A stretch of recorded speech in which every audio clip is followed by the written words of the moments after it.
Praise God. परमेश्वरा महिमा. आमेन. तर देवाचं वचन आम्ही पाहतो, येशू ख्रिस्ताने एक दाखला सांगितला आणि तो दाखला असा होता की पेरणारा बी पेरत आहे. हालेलुया. पेरणारा बी पेरत आहे आणि जेव्हा तो पेरणारा बी पेरत आहे तर काही बी वचन सांगतं रस्त्यावर पडलं. ओके. दुसरी गोष्ट, काही बी आम्ही पाहतो खडकामध्ये, जसं आम्ही पाहतो खडकामध्ये काही बी पेरलं, काही बी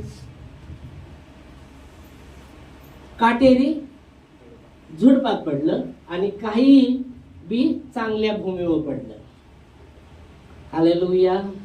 आणि देवाचं वचन सांगतं जे वाटेवर जे बी पडलं होतं आणि तिथं ते वाटेवर जे बी होतं, वचन सांगतं तिथं पक्षी आले आणि ते जे बी वाटेवर पडलेलं ते त्याने चुनून घेऊन गेले.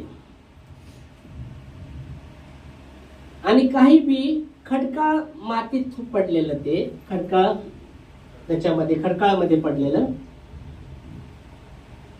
आणि ते जसं धूप आलं आणि नंतर ते जळून गेलं. तसंच वचन सांगतं काही बी काटेरी झुडपात पडलेलं, पण काटेरी झुडपाने त्याला वाढूनच दिलं नाही. काटेरी झुडपाने त्याला वाढूनच दिलं नाही. आणि काही बी चांगल्या भूमीत पडलं आणि जेव्हा ते चांगल्या भूमीत पडलं, वचन सांगतं त्याने फळ आणलं. Praise God. हालेलुया. हा दाखला येशूने आपल्या शिष्यांना आणि तिथे लोकांना सांगितलं, पण त्या लोकांना काही समजला नाही आणि शिष्यांना बी काही समजलं नाही. आणि मग शिष्य काय करतात, एकांती घेऊन म्हणतात, प्रभू हे दाखल्याचा अर्थ काय आहे? प्रभू तुम्ही सांगितलं तर त्याचा अर्थ काय आहे? मग येशू म्हणतो तुम्हाला पण कळत नाही का परमेश्वराच्या राज्याचं दृष्टांत? मग येशू त्यांना सांगायला लागला, तोंड खोलून सांगायला लागला. येशू म्हणतो पेरणारा काय आहे? देवाचं वचन पेरत आहे. पेरणारा देवाचं वचन पेरत आहे आणि काही बी काय पडलं? रस्त्यावर पडलं. आणि जेव्हा ते रस्त्यावर पडलेलं वचन सांगतं काही बी रस्त्यावर पडलं, पण बायबल सांगतं तो त्यांनी व्यक्तिगत काही लोकांचं उदाहरण दिलं. काही रस्त्यावर पडलं ते लोक असे आहे की वचन तर ऐकतात पण त्यांना समजत नाही. वचन तर ऐकतात पण त्यांना समजत नाही, तर तो दुष्ट येतो आणि त्यांच्या अंतःकरणामध्ये जे बी त्याने ऐकलेलं ते घेऊन जातो आणि ते सफल होत नाही. ते लोक आशीर्वाद त्यांना प्राप्त होत नाही, कारण की वचन आशीर्वाद घेऊन येतं. पण ज्यांना ते कळत नाही तर दुष्ट शैतान तो येतो आणि त्याच्या मनातलं सर्व हिरावून घेतो आणि मग ते व्यक्ती फळ आणत नाही. आणि म्हणून आम्हाला जेव्हा पहिल्या प्रकारचे ते लोक होते, वचन ऐकत होते पण त्याला समजत नव्हते. आज आम्ही पाहू शकतो, आज आम्ही वचन ऐकत आहे पण आम्ही त्याला समजत आहे का? आज आम्ही वचन ऐकत आहे, अगर आम्ही त्याला समजत नाही तर दुष्ट आमच्या जीवनातलं जे बी वचन देवाचा आशीर्वाद घेऊन येतं ते आशीर्वाद चोरून घेऊन जात आहे आणि आम्हाला काही आशीर्वाद प्राप्त होत नाही. मग आम्हाला काय करायचं आहे? आम्हाला जेव्हा वचन ऐकलं आहे आम्ही त्याला समजणं जरुरीचं आहे. त्याला आमच्या दैनिक जीवनामध्ये लागू करणं जरुरीचं आहे. दररोजच्या जीवनामध्ये लागू करणं जरुरीचं आहे. आता देवाचं वचन आम्हाला सांगतं, देवाचं वचन सांगतं तुमच्या तोंडामध्ये, माझ्या तोंडामध्ये, माझ्या जिभेमध्ये, तुमच्या जिभेमध्ये जीवन आणि मृत्यू आहे. नीतिवचन मध्ये लिहिलं आहे तुमच्या आणि माझ्या जिभेमध्ये जीवन आणि मृत्यू आहे. आणि जसं आम्ही काढणार तसं ते होणार आहे. अगर आम्ही नकारात्मक शब्द काढणार, शैतान त्यालाच पकडतो आणि त्याच्याद्वारे आमच्या जीवनामध्ये समस्या आणतो. आणि म्हणून आम्हाला काय बोलणं आहे? सकारात्मक बोलणं जरुरीचं आहे. आम्हाला चांगलं ते काढणं जरुरीचं आहे. हालेलुया. ओके. Praise God.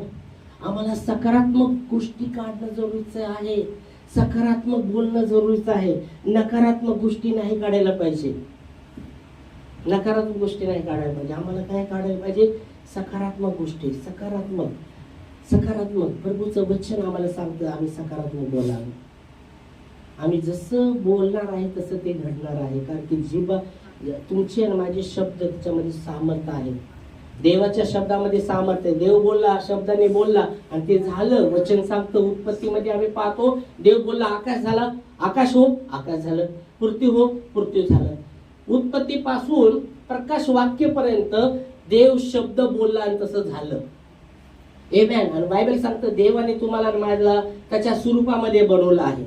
मग तुमच्या आणि माझ्या शब्दामध्ये किती सामर्थ्य आहे. आणि म्हणून देवाचं वचन सांगतं माझ्या आणि तुमच्या जीवेमध्ये जीवन आणि मृत्यूचं सामर्थ्य आहे.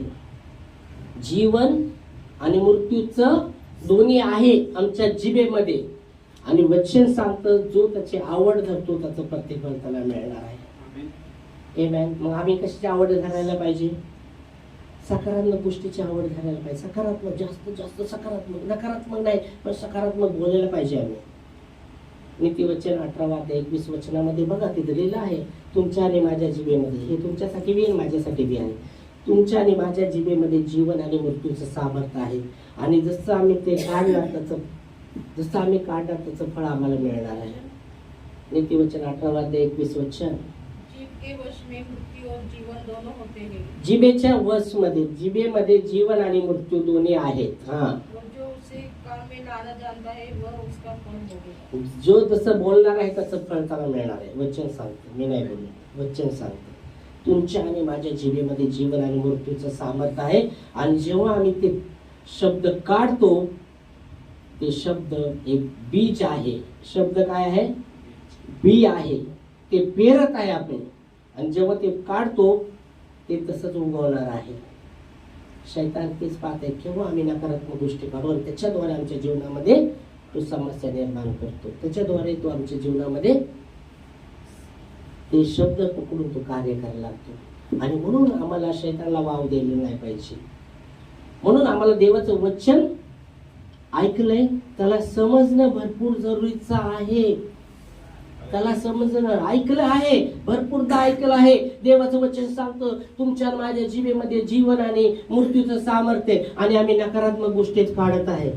मग पुढं आम्हाला समजलं वचन. हो, कानाने ऐकलंय आम्ही. पण आम्ही अगर कानाने ऐकलं आहे देवाचं वचन त्याला समजण्यासाठी आम्हाला सकारात्मक बोलणं जरुरीचं आहे. Hallelujah, praise Lord. आणि जेव्हा आम्ही देवाचं वचन ऐकलं, जेव्हा आम्ही आमच्या दैनिक जीवनामध्ये प्रत्येक दिवसाच्या जीवनामध्ये ते वचन बोलायला लागतो ते आशीर्वाद आणत राहणार आहे. आम्ही सकारात्मक बोलत राहणार आहे. परिस्थिती बदलत राहणार आहे. पण आम्ही हमेशा ती परिस्थितीमध्ये नकारात्मक बोलत राहतो. ती परिस्थिती कसं बदलणार? नाही बदलू शकत, बदलणारच नाही. येशू आला खाली आणि आम्ही तरी पण नकारात्मक बोलत आहे. कसं? येशू पण बदलू शकणार नाही. हो, काही गोष्टी आम्हाला करायच्या आहे प्रॅक्टिकल. देव आम्हाला सांगतो करायला, ते आम्हाला करणं जरुरीचं आहे. देव त्याच्यामध्ये आम्हाला सहाय्य करेल. देव त्याच्यामध्ये मार्गदर्शन करेल. आमेन. बायबल सांगतं मी तुझ्यावर कृपादृष्टी ठेवेल.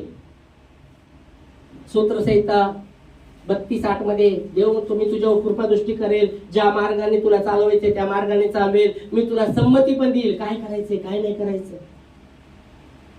बघा ते देवाचं वचन. मैं तुझे बुद्धी दूंगा. मी तुला बुद्धी देईल. Praise God. मी तुला बुद्धी देईल. Praise Lord. हालेलुया. बुद्धी कशासाठी? व्यर्थ गोष्टी काढू नये.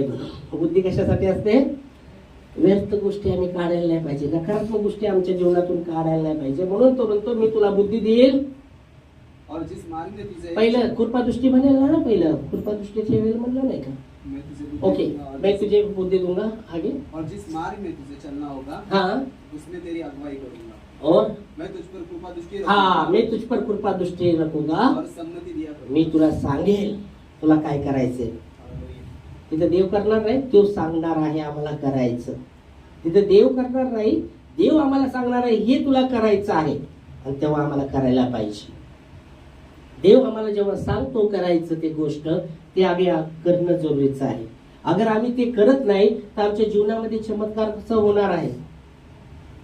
देवचं वचन सत्य आहे. देव सत्य आहे. देव सत्य आहे. देव म्हणतो मी तुला बुद्धी देईल, तुला ज्या मार्गाने चाललाय त्याच्यामध्ये तुला सहाय्य भी करेल, तुला संमती देईल. ओके है ना? मैं तुझे सम्मति दूंगा और अगुवाई करूंगा, हाँ? जिस मार्ग में तुझे चलना है उसमें अगुवाई करूंगा और मैं तुझ पर कृपा दृष्टि रखूंगा और संमति दिया करूंगा. हा मी तुला सांगेल. संमती देणं म्हणजे मी तुला सांगेल तुला काय करायचं आहे. Praise Lord. आणि म्हणून जेव्हा आम्ही देवाचं वचन ऐकतो आम्हाला ते समजणं भरपूर जरुरीचं आहे. आम्हाला समजणं, अगर आम्हाला ते समजत नाही तर दुष्ट आमच्या मनातलं ते वचन घेऊन जाणार, आम्ही निष्फळ होणार, आम्ही फळ नाही आणणार. आणि म्हणून आम्हाला समजणं आहे आम्हाला सकारात्मक बोलायचं आहे. अशा परिस्थितीमध्ये विपरीत परिस्थिती असू शकतं आमच्या जीवनात, विपरीत आहे, पण ती विपरीत परिस्थिती कशी बदलणार आहे? अगर त्या परिस्थितीमध्ये आपण तसंच बोलत राहणार, तसंच बोलणार राहणार, उलट त्याला बळ मिळणार आहे. त्या परिस्थितीला आणखी ती मजबूत होणार आहे. त्याला कमजोर करते तर आम्हाला त्या परिस्थितीमध्ये सकारात्मक बोलणं, त्याच्या विरुद्ध बोलणं जरुरीचं आहे. देवाचे वचन घोषणा करणं जरुरीचं आहे. हा ही परिस्थिती आहे, पण मी जाणतो जो मी त्याच्यावर विश्वास करतो तो मोठा आहे आणि या परिस्थितीवर नियंत्रण घेणारा तो देव आहे. त्याचं नियंत्रण आहे. बायबल सांगतं देवाच्या नियंत्रणाच्या बाहेर काही गोष्ट नाही. हालेलुया. देवाच्या नियंत्रणाच्या बाहेर काहीच गोष्ट नाही. आयुबच्या जीवनात पण जेव्हा आयुबच्या जीवनात बी शैतान असंच आला नाही, त्याला अनुमती घ्यायला लागली देवाची. देव तसाच घुसला नाही त्याच्या जीवनामध्ये. देवाकडे त्याला जायला लागलं. तो म्हणतो कुठून आला तू? म्हणतो पृथ्वीवर इथून इथून भटकून इकडून तिकडून फिरून आला. तो म्हणतो माझ्या दासावर तुझं नजर गेलं का? तू सर्व दिलंय म्हणून ते तुझी स्तुती करतो. सगळं काय दिलंय ना तुला, तू त्याला दिलंय ना. जरा हात काढ बाजूला, बघ तुझं नावाला तुझी निंदा करेन तो. म्हणतो ठीक आहे, हात काढतो मी बाजूला, पण त्याच्या प्राणाला हात नाही लावायचा. तुला काय कर, अनुमती दिली देवाने. तेव्हा शैतानाने त्याच्या जीवनामध्ये समस्या सुरू केली. शैतान तेव्हा समजते. म्हणजे देवाचं काय त्या गोष्टीमध्ये वचनामध्ये आम्ही पाहतो देवाच्या नियंत्रणाच्या बाहेर काही गोष्ट नाही. जो सर्व व्यापी परमेश्वर आहे, सर्व ज्ञानी परमेश्वर आहे. हालेलुया. आणि आम्ही पाहतो आईच्या जीवनामध्ये ही परिस्थिती वाईट आली, ती परिस्थिती वाईट आली, हे सगळं गेलं ते तरी पण किती विश्वास योग्य राहिलं. बायको म्हणते अरे काय सगळं पोरच गेले, पोरं गेले, देवाने दिली ते देवाने घेतली. अरे बापरे, हे गेलं, धन गेलं, सगळं गेलं. हा एक वाईट गोष्टी, पण त्या गोष्टीमध्ये जो सकारात्मक राहिला, तेवढ्या वाईट गोष्टीमध्ये जो सकारात्मक बोलत राहिला, नकारात्मक देवाने दिलं, देवाने घेतलं. बायको म्हणते आता सगळे मिळेल. बायको राहिलेली बरं का, पोरं मिळाली सगळं, बायको होती. बायकोला शैतानाने ठेवलं, त्याचा विश्वास तोडायला. अरे बघ सगळं गेलं, हा सगळे गेले की हा येशू करतो, तरी येशू करतो. आता तर जीवन जन्म दिवसाला श्राप द्या, मरून जा. बायकोला म्हणतो बायको देवकर फक्त सुख घ्यायचं का, दुःख नको का? बघा किती सकारात्मक राहिला तो. आमेन. हालेलुया. दोस्त आले बघायला, अरे लय मोठं पाप केले ह्याने, सगळं फोडाने भरला, सगळं डोक्यापासून पायापर्यंत सगळे फोड. तरी पण तो किती विश्वास योग्य राहिला देव सांगतो. सगळं भरला, सगळं फोडाने भरला. मित्र आले बघायला, अरे काय बोलायला, त्याची परिस्थिती पाहून आली बापरे. आणि बाहेर जाऊन बोलते मोठं पाप केलंय ह्याने म्हणून असं समजते याच्या जीवनात. बायबल सांगतो तो त्याच्या त्या मित्रांसाठी जे त्याला म्हणतो मोठं पाप केलं म्हणून त्याच्या जीवन, त्यांच्यासाठी पण त्याने प्रार्थना केली. आमेन. आणि बायबल सांगतं त्याच्या मित्रासाठी पण त्याने प्रार्थना केली. म्हणजे किती तो सकारात्मक राहिला. जे लोक त्याला नकारात्मक म्हणत होते, कोण त्याचे मित्र पण नकारात्मक, तिथं बोलले नाही काय गपचिप, भाऊ बाहेर जाऊन मला मोठं काही तर पाप केले म्हणून ह्याला फोडं आलेच, सगळे फोड भरलाय. तरी पण बायबल सांगतं त्यांनी त्या मित्रांसाठी प्रार्थना केली, जे त्याला म्हणत होते मोठं पाप केले त्यांच्यासाठी प्रार्थना केली. आणि वचन सांगतं देवाने त्याचं जे बी केलं ते वापस सर्व दिलं. Praise God, hallelujah. कशामुळं? जबान मध्ये शब्द सामर्थ्य, जबान मध्ये आम्ही जसं काढणार तसं. आणि तरी म्हणलं असतं, हो हे गेलं माझं, माझे लेकर गेले देवा, आता मी काय करू? असं नाही म्हणलं ते. हालेलुया. म्हणजे आम्हाला किती सकारात्मक राहायचं आहे, किती सकारात्मक बोलायच्या परिस्थितीमध्ये, त्या परिस्थितीमध्ये आयुष्याच्या जीवनातून आम्हाला मिळतं. आमच्या जीवनात काही घटना होत्या, आम्ही म्हणतो लगेच नकारात्मक काढायला लागतो. आम्ही नकारात्मक, लगेच डोक्यात नकारात्मक गोष्टी, लगेच नकारात्मक बोलायला लागतो आम्ही परिस्थिती. उसके बाद भी 140 साल जिया ना. हाँ हाँ. तो आम्ही काय पाहतो? ओके, ते तर विषय. पण आम्ही पाहतो की तर सकारात्मक आम्हाला बोलणं जरुरी आहे. जेव्हा ते वचनाला आम्ही समजलं जाईल, ऐकलं आहे. दैनिक जीवनामध्ये जेव्हा आम्ही सकारात्मक गोष्टी बोलत राहतो, परिस्थिती बदलणार आहे. आता आईने जेव्हा ते स्वप्नामधले जेव्हा सांगवते, हाडं दिसले, हाडं डुडं दिसले, तर मला लगेच आठवण आली. कुणाली माहिती का? नाही नाही, ते नाही, बायबल मधले आठवण आले. बायबल मध्ये आठवण आली. हेच केलं त्या पुस्तकामध्ये दरीमध्ये नुसते हाडं पडलेले होते, सापळे हाडण बिडे. आणि मग देव म्हणला, हेच केलं, ही हाडं जिवंत होऊ शकतं का? हिजकेल म्हणतो, प्रभू तुला माहित. मग देव म्हणतो, त्या हाडांना आज्ञा दे जोडण्यासाठी. लय हाड दरीमध्ये नुसते हाडं पडलेले असते, सापळे बिबळे पडलेले असते. आणि देव म्हणतो हिजकेलला, हे हड्डी जिवंत होऊ शकते का? मग तो प्रभू तुला माहित. मला काय माहित, तुला माहित. तो प्रभू म्हणतो आज्ञा दे, हाड जोडण्यासाठी आज्ञा दे. मग हिजकेल म्हणतो, देव म्हणतो आज्ञा दे. मग म्हणतो हाडं जोडू दे. मग ते हाडायला इकडे तिकडे पडलेले जोडायला लागते, खडाखड. सगळे सापळे जोडले पडलेले, काय कुणाचे हात बीत सगळे एकदम जोडले.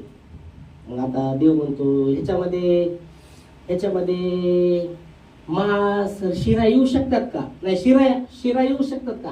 हाड्यावर शिरा येऊ शकतात? प्रभू तुला माहित, दे आज्ञा शिरा उगवण्यासाठी, त्या हड्डीमध्ये शिरा उगवण्यासाठी. तुमचं प्रभू दिले आज्ञा.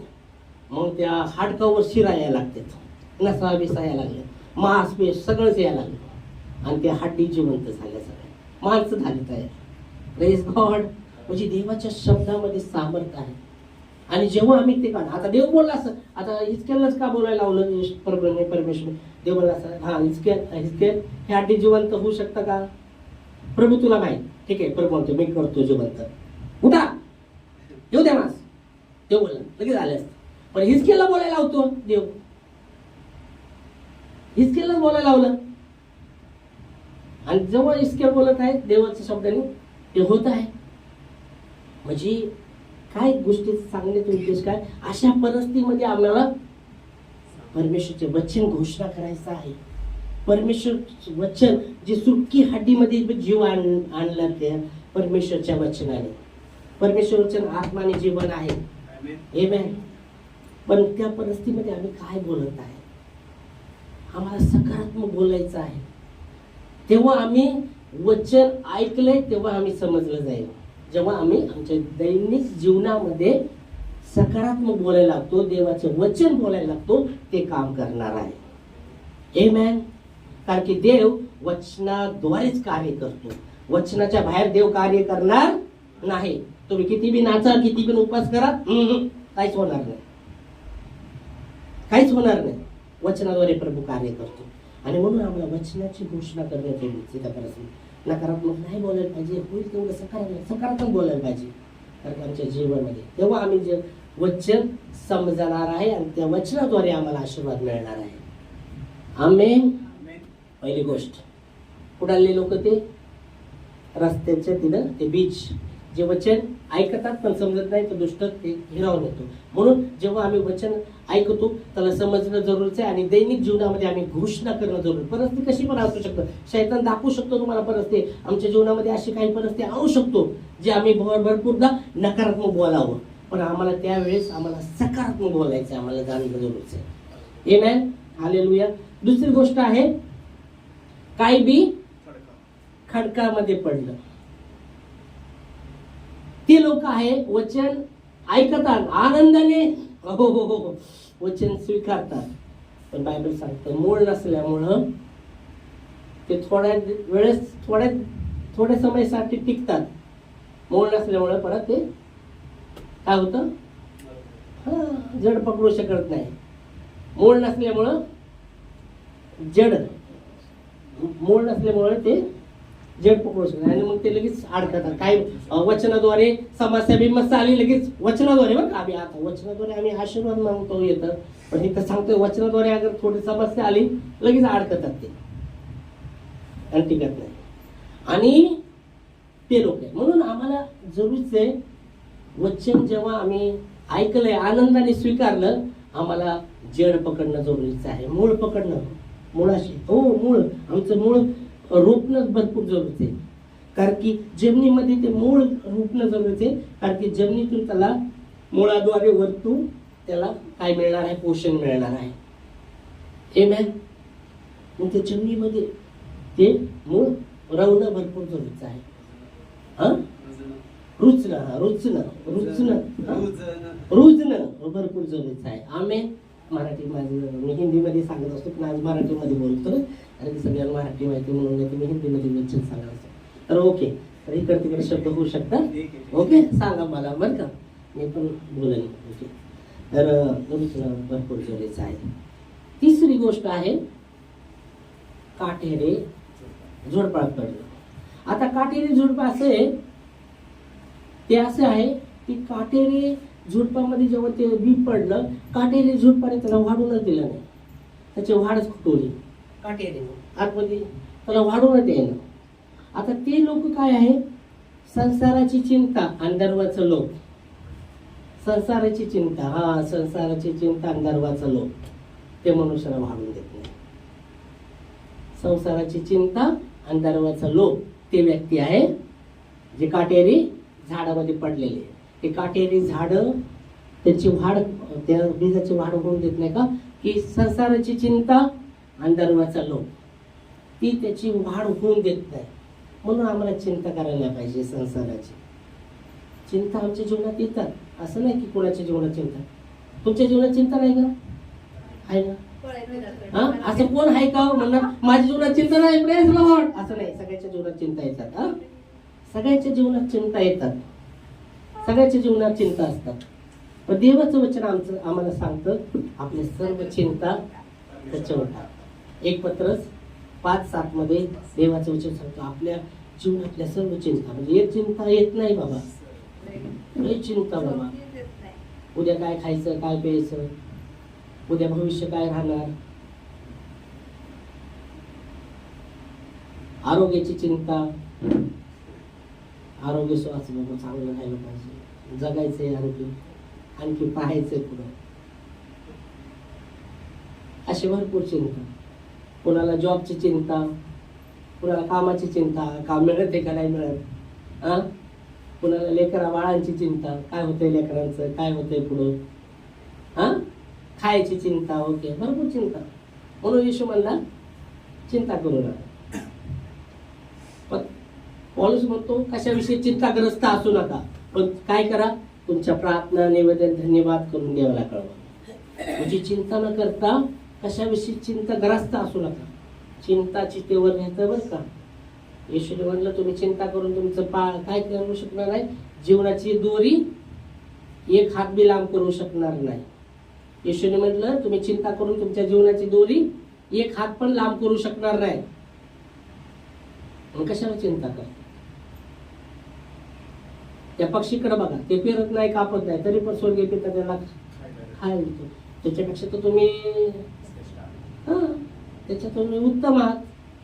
कारण तुम्ही पेरतात, कापणी करतात, मग काय चिंता करायचं. चिंता आमच्या जीवनात आली आहे, चिंता येतात, पण आम्हाला देवाच्या हातामध्ये त्या चिंताला देणं जरुरीचं आहे. Hallelujah, praise God. आणि म्हणून आमच्या जीवनामध्ये जी बी चिंता असेल प्रार्थनेद्वारे देवाकडे कळवणं जरुरीचं. जी चिंतामध्ये अगर आम्ही ती चिंता करतो, आमची वाढ कधीच होणार नाही. संसाराचं चिंता आणि धर्माचं लोभ आम्हाला कधीच वाढवून देणार नाही. आणि शैतान तेच सांगत असं की शैतानची हीच इच्छा आहे की आमची वाढ होऊ नये, आम्ही फळ आणू नये, आमचं फळ आमच्यामध्ये टिकून राहू नये. त्याला माहिती आहे अगर यांच्या जीवनात फळ येणार, यांच्या जीवनात ते फळ टिकणार, हे त्यांचं जीवन आशीर्वादीचं होणार आहे. हे आशीर्वादाचं जीवन त्यांचं होणार आहे. आणि म्हणून शैतान अशा अशा गोष्टी करत राहतो. पण आम्हाला जाणून जरूरच आहे देवाचं वचन आम्हाला काय सांगतं. देवाचं वचन सांगतं तुम्ही चिंता करू नका, तुमच्या प्रार्थना निवेदन धन्यवाद करून देवाला, धन्यवाद करून देवी, धन्यवाद करून देवाला ते कळवा. म्हणजे बुद्धी सामर्थ्याच्या पलीकडे शांती तुमच्या अंतर्गत राहणार. त्याचा आम्ही चिंता करणार तर आमच्या जीवनात पुढे शांती हो, शांतीच राहणार नाही आमच्या जीवनात, शांती नाही राहणार. आमचं जीवन अस्वस्थतेचं जीवन आहे, जीवन जगणार आम्ही. सगळं असो पण जीवनामध्ये शांती नाही. काय सगळ्यात महान जे आशीर्वाद आहे देवाकडून येणार ते आहे शांती. पैसा बिसा त्यांनी शांती मिळवू शकत नाही. जे महान आशीर्वाद आहे देवाकडून येणार ते आहे शांती. कारण की देवाचं शांत मनतानाचं जीवन आहे. आमेन. शांत मनतानाचं जीवन आहे. आणि तन आरोगी, तर म्हणजे शरीरला आरोग्य असलं तर, शरीर तंदुरुस्त असलं तर काय काय है ना. शरीरच तंदुरुस्त नाही तर काय होणार मग. तंदुरुस्तच नाही शरीर, काय करणार.